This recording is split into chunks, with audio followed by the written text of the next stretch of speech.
जय यीशु। मेरे प्रिय मित्र, मेरी बहन, मेरे भाई, आपसे प्रभु यीशु के नाम में निवेदन है कि आप इस वीडियो को अंत तक देखिए और प्रभु के वचनों की तारीफ कीजिए और कमेंट लिखकर हमारा प्रोत्साहन कीजिए, हमें प्रोत्साहन दीजिए, जिसके कारण हम वीडियो के माध्यम से आप तक प्रभु के वचन को पहुंचा सकें। आप दुनिया के किसी भी कोने से अगर मुझे देख रहे हैं तो प्रभु आपके हर कार्य को सफलता में बदल दे। आइए हम योना नबी की किताब उसका पहला अध्याय और उसके 8 पद से देखेंगे। पिछले वीडियो का 7 पद का लिंक मैंने इस वीडियो की डिस्क्रिप्शन में दिया है, आप उसको भी देखिए। प्रियो, प्रभु का वचन इस प्रकार से बताता है, तब उन्होंने उससे कहा, हमें बता कि किसके कारण, वचन बता रहा है कि किसके कारण हम पर यह है विपत्ति पड़ी है। चिट्ठी योना नबी के नाम पर निकली थी जब उन्होंने आपस में सलाह की थी, और सलाह करने पर चिट्ठी जब उन्होंने डाली तो योना नाम के नबी के नाम पर यह चिट्ठी निकली। और अब ये लोग कहते हैं, अब हमें बता कि यह विपत्ति किसके कारण, हमें बता कि किसके कारण यह विपत्ति हम पर पड़ी है। और दूसरी बात है, तेरा क्या उद्यम्य है, तेरा क्या विषय है, क्या उद्देश्य है, तू कहां से आया है और तू किस देश और किस जाति का है। प्रियो, बहुत से बातें हैं यहाँ पर कि जब पकड़ा जाए ना व्यक्ति, जिसके कारण से विपत्ति आई हो, जिसके कारण से कुछ गलती जिसने की हो, तो उसके बारे में और भी ज़्यादा जानने के लिए जरूरी बन जाता है कि अरे हमारा माल चला गया है, हम यात्रा में जोखिम उठा रहे हैं, हम नष्ट हुए जा रहे हैं और हमें पता चल गया है कि गुनाहगार व्यक्ति हमारे सामने है। अब इससे और जानकारी ली जाए कि हमें बता किसके कारण से यह विपत्ति हम पर पड़ी है और तेरा उद्यम क्या है, तेरा तू कहां से आया है, तेरा उद्यम क्या है। उद्यम का मतलब होता है उद्देश्य क्या है इस यात्रा में जाने का। और आप सोचिए कि उसका कोई उद्देश्य नहीं था, उसका कोई उद्यम नहीं था, वो कोई भी ऐसे कार्य के लिए नहीं जा रहा था जो दूसरे व्यक्ति जा रहे थे। दूसरे व्यक्ति अपने सामान को ले जाकर व्यापार करना चाह रहे थे, माल बेचने के लिए जा रहे थे और अपने लोगों से मिलने जा रहे थे। उनके बहुत से कारण थे, पर इसके पास कोई कारण नहीं था यात्रा करने के लिए। इसलिए लोगों ने कहा, हमें बता ये विपत्ति का कारण क्या है जो हम पर पड़ी है। अब विपत्ति का कारण जानना, विपत्ति क्यों पड़ी है, इसके बारे में जानना बहुत जरूरी हो गया है। इसलिए पहली बात उन्होंने कही है कि ये विपत्ति हम पर क्यों पड़ी है, बताओ। दूसरी बात उन्होंने कही है, तेरा उद्यम क्या है। तीसरी बात उन्होंने कही है, तू कहां से आया है। चौथी बात उन्होंने कही, तू किस देश का है। और पांचवी बात कही, तू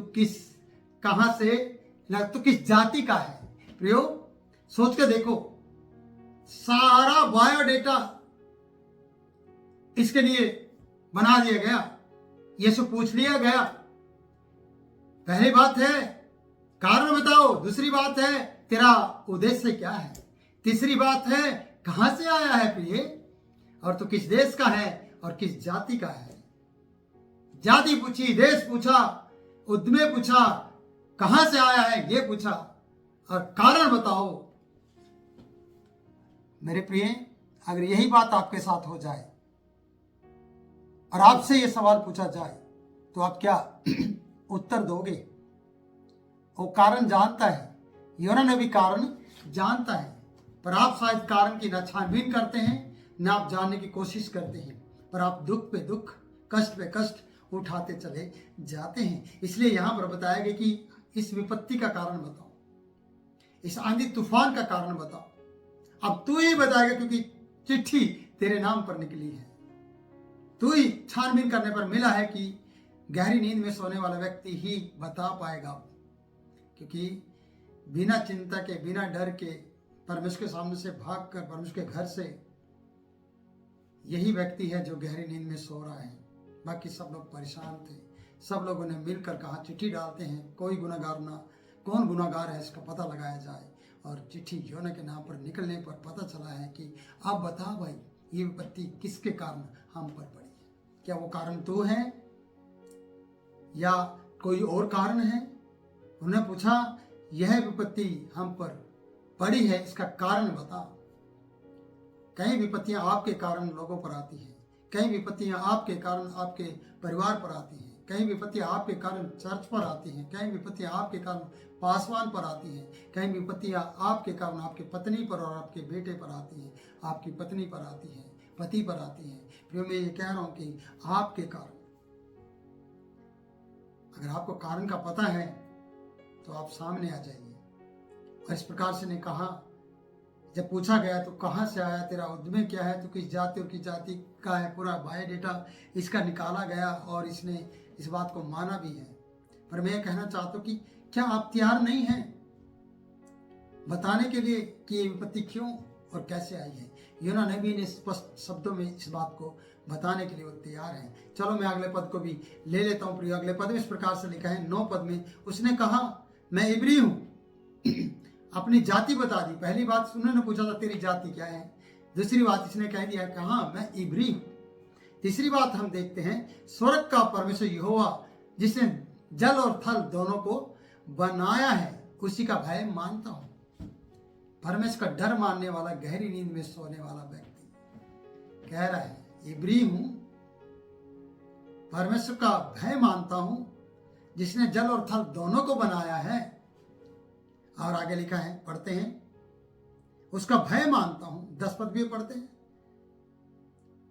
तब वे बहुत डर गए और उससे कहने लगे तूने यह क्या किया है? वे जान गए थे कि यहोवा के सन्मुख से भाग आया है, क्योंकि उसने आप ही उन्हें बता दिया था।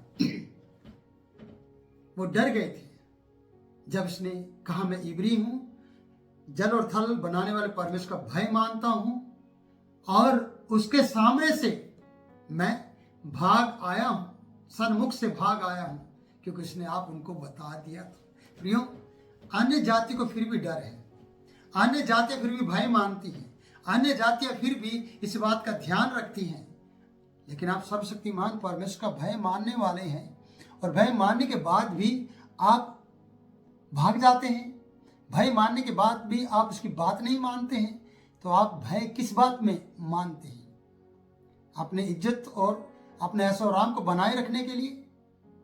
बस इतना कि आपको परमेश्वर काम कहे और उसको ना करे, उसको ना में आप कह दें और वो काम ना करे। इसलिए यहाँ पर कहते हैं कि ये लोग डरे, अन्य जाति के लोग डरे।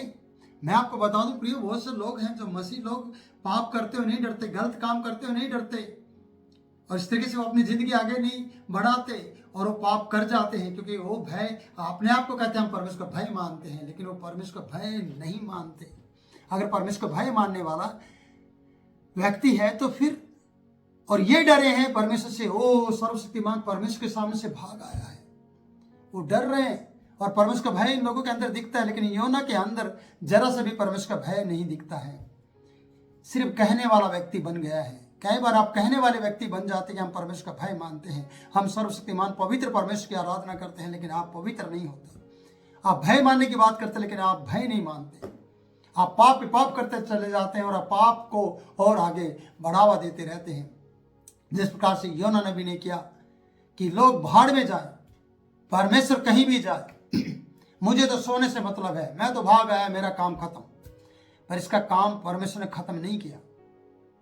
दूसरे को परेशानी जरूर हुई इसके कारण से, लेकिन परमेश्वर परमेश्वर है। मैं आपको ये बता दूं, इसने बताना पड़ा है कि मैं सर्वशक्तिमान परमेश्वर का जन हूं और उसके सन्मुख से भाग आया हूं, और इस कारण ये विपत्ति हम पर पड़ी है। और वो कहते कि इसने आप उन्हें बता दिया था, और वो डर गए थे, बहुत डर गए थे। धन्य वो लोग जो परमेश्वर का वचन सुनते ही, परमेश्वर के लोगों के बारे में जानते ही डर जाते हैं। पर आप परमेश्वर को मानते हुए नहीं डरते, आप परमेश्वर को जानते हुए नहीं डरते। कब डरेंगे आप परमेश्वर से? जब बिल्कुल खत्म हो जाएंगे। अगर पृथ्वी पर रहते हुए आप डरे नहीं, तो आप याद रखना, मरने के बाद स्वर्ग में सच्चे जीवित परमेश्वर से जरूर डरोगे, और हो सकता है वो आपका इनकार कर दे, और फिर क्या करोगे? इसलिए पवित्र भय के साथ जो कहते उसे करो, उसे करने की ठान लो। जो परमेश्वर ने योना से कहा उसने नहीं किया, लेकिन परमेश्वर करवाएगा जरूर। वो परमेश्वर है, मैं आपको बता दूं। मैं आपसे कहना चाहता हूं प्रियो कि आपको अपनी जाति बतानी होगी, अपना उद्देश्य बताना होगा, किसके कारण विपत्ति पड़ी वो बताना होगा, किस देश के हैं आप, किस जाति के हैं, सारा आपको बताना होगा। जब कई लोग आपसे पूछते हैं कि कौन सी जाति से हो आप क्रिश्चियन कम, अपनी जाति को आपको बताना पड़ता है, क्योंकि आपका राशन कार्ड, आपका आधार कार्ड और आपके डॉक्यूमेंट्स बताते हैं, आपका अनुसूचित जाति का सर्टिफिकेट बताता है, आप कौन से कैटेगरी में आते हैं, एससी में आते हैं, बीएससी में आते हैं, कौन सी में आते हैं, ये सब आपको बताना पड़ेगा। क्यों? क्योंकि आप पकड़े गए हो और चिट्ठी आपके नाम पर निकली है। जब चिट्ठी आपके नाम पर निकली तो आपको सारी बातें बताने पड़ेगी, क्योंकि आप सर्वशक्तिमान परमेश्वर के सामने से भाग कर आए हैं। आप वैसे मुंह से कह रहे हैं मैं उसका भय मानता हूं, ये लोग डरेंगे क्योंकि ये सर्वशक्तिमान परमेश्वर के बारे में नहीं जानते, फिर भी जानते हैं कि भाई जो इतनी बड़ी विपत्ति ला सकता है एक व्यक्ति के कारण से, जिनमें से उनके कोई भी यात्री कोई गुनाहगार नहीं था, भाड़ा देकर परमेश्वर के सामने से भागने वाला व्यक्ति ही गुनाहगार था। आपको कई बार अपने जीवन में छानबीन करनी होगी कि मैं कहीं परमेश्वर के लिए परमेश्वर का गुनाहगार तो नहीं हूं और अपने परिवार पर, अपने रोजगार पर श्राप ले आया हूं, मेरी सैलरी पर श्राप आ गया है, मेरे घर पर श्राप आ गया क्योंकि मैं परमेश्वर का गुनाहगार हूं। अपने रोजगार को बचाना है तो परमेश्वर का गुनाहगार नहीं बनना है, परमेश्वर के लिए खड़ा होना है और गहरी नींद से बाहर आना है। और उन लोगों को जो आपसे पूछ रहे हैं कि आपने कहाँ गलती की है, अगर आपका पासवान पूछता है कहाँ गलती की है, कहाँ मिस्टेक है, आपको बताना है, उठकर बताना है। आप कौन सी जाति के, कहाँ के लोग आपसे पूछेंगे प्रियो, फिर आप बताने पे मजबूर हो जाओगे और आपको बताना पड़ेगा। वो डर जाएंगे परमेश्वर से, लेकिन आपको भी डरना चाहिए, आप डरते नहीं हैं। तो यहाँ पर इस वचन का मैं अंत करता हूँ कि आपसे बहुत सी बातें पूछी जाएंगी और आप जब फंसोगे तब आपसे पूछी जाएगी। आप फंसने से पहले अपनी बात को परमेश्वर को बताएं और परमेश्वर के सन्मुख से कभी ना भागें और फिर से वापस लौट आए। प्रभु इन वचन के द्वारा आप लोगों को आशीष दे। फिर मिलूंगा नए वचन के साथ नई वीडियो में, तब तक के लिए आप मुझे इजाजत दें। जय मसीह की।